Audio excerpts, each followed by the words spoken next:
likes playing the piano? Show me hands. In 1993, scientists Fran Rauscher and Gordon Shaw began testing preschoolers at the University of California at Irvine. A little music apparently does wonders for your child's IQ. We'll tell you more about that.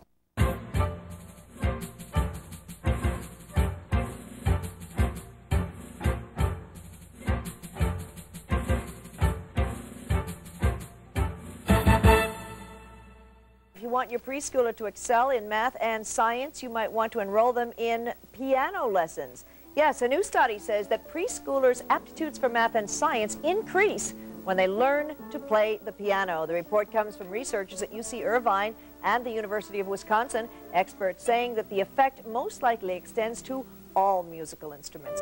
The study in the current issue of Neurological Research finds that early music training can dramatically boost a child's brain power, building the kind of skills necessary to succeed in high-level math and science. Music training, instead of just developing some specific skill, may be actually developing the hardware in the brain. The research compared 3 groups of preschoolers. The first received piano instruction, the second computer instruction, and the third had no special training. Those who learned piano outperformed the others by 35% on tests that measure intelligence. Here's how researchers think it works. When a child studies music, it stimulates activity in the brain. Brain cells begin firing in patterns, linking with each other and forming a network of lasting connections. This exercises and strengthens the same bridges in the brain that are believed to lay the framework for logic, order, and abstract reasoning. Skills required for complicated tasks such as playing chess or solving math equations. Prove that 5 is congruent to 6. Although music is a beautiful art form, it's based on a lot of intricate details that are very math and logic oriented. The best time to boost brain power through music is between the ages of 2 and 10. This latest study adds to a mountain of research, stressing the importance of music in a child's life. These findings are sure to fuel the debate over whether cash-strapped schools should eliminate music programs, when research tells us that music can help strengthen young minds. There are 2 important stories about education today, and as you'll see, they're very much related. First of all, the Department of Education said today that American students from 4th grade through 12 are doing marginally better at math. Not brilliant, but better, and the government is doing some cheerleading. The other news reinforces what students of education have understood for some time, but are having a very hard time driving home to many school systems.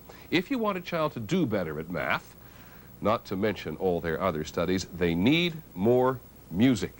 As we continue our special series, Bringing Up Baby, we look at the effect of music on a child's brain. At a time when most schools are cutting back on music and the arts, new studies show an important connection between music and early brain development, especially for math and science skills. Our national correspondent, Jamie Gangel, has looked at the latest research, and she's here to report her findings to us. Hi, Jamie. Good morning. Good morning, Katie. It turns out when our mothers insisted we take piano lessons, they knew what they were talking about.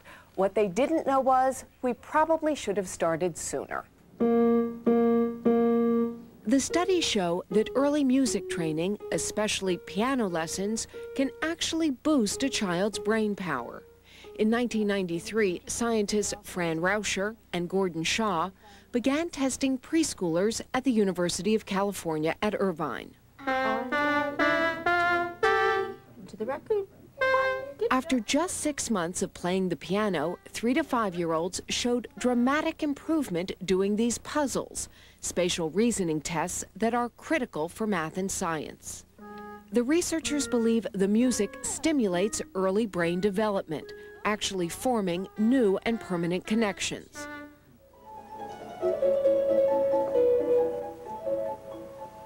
In another study, this time of college students, they also found that just listening to music can improve your IQ, especially if you listen to Mozart. They found that after just 10 minutes of listening to this Mozart sonata, the students' scores on spatial reasoning tests improved 30%. Their most recent study pitted the piano against the computer.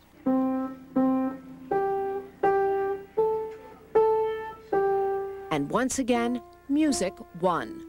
Although the researchers were a little worried when they first started. If you'd have watched the kids, they loved that computer, and if it was just interest, we got nervous. We got nervous because we thought, well, maybe the computer group is going to surpass the music group simply because they're paying so much closer attention to it. But in fact, the students who took piano lessons tested 35% higher.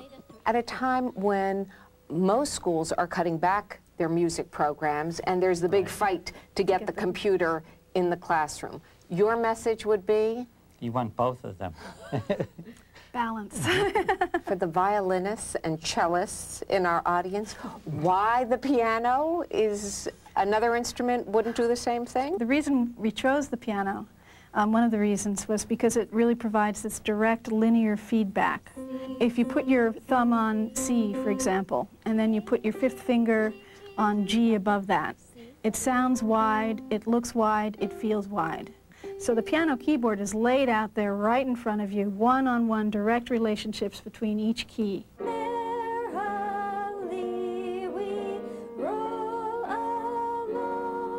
It may not always sound like Mozart, but schools like McGee Elementary in Genesee Depot, Wisconsin, are already seeing a difference after just 6 months. The students who receive the piano instruction are able to focus to a greater degree, are able to be more centered in the instruction, generally are doing better. And the students seem to like it. Who likes playing the piano? Show me hands. Why do you like the piano? Because it's kind of fun, because you can play it and there's different sounds and stuff. Because you could hear the music. And I like how we play it because that loosens up our fingers. Oh, show me. It loosens them up. You guys have computers here at school? Yeah. Yeah? What do you like better, piano or computers? I like both. You like both. Me too. I like both. Me too. But their teachers say they're smarter since they learned to play the piano. And researchers believe music as simple as this is just the beginning of a scientific revolution in understanding how we think, reason, and create. Second study, and this one seems as obvious to me as logic itself, that music and math skills are interrelated. Beethoven knew it, Mozart knew it, Plato knew it, everybody's always known that. I think it's just important for us to take the time to realize that music is just fractions and timing and movement. And that teaches the basics of mathematics, and without math, there's no music, there's no arts. They don't call them a quarter note and a half note for nothing. Exactly, right. And I just want to say one thing, Charlie, I think it's important for parents to realize that music is communication, as well as organization and creativity. If you can get that out of your child early in life, that's going to open up the doors for everything else. It's that enthusiasm that's contagious. So anything you can do that, to get that out of your child, use it. Music's a great resource for that. I guess music, really, since there's 8 notes in the scale, you're working on base 8, really. Any musician, I do know musicians that are terrible at math, but overall, they do have a better understanding of fractions, decimals, timing, things like that. And that's really the thing, is if you can get kids to be confident and have more self-esteem, and music's a great way to do that. When you get done learning how to play the piano or a song or anything, self-esteem goes up, you're going to feel a lot more excited about learning, and that's important for kids. What does the research say about children's potential? The conclusion is not that every child can be made into a Mozart or an Einstein, but that the stimulus that a child receives early in life helps determine how well his or her brain functions throughout life.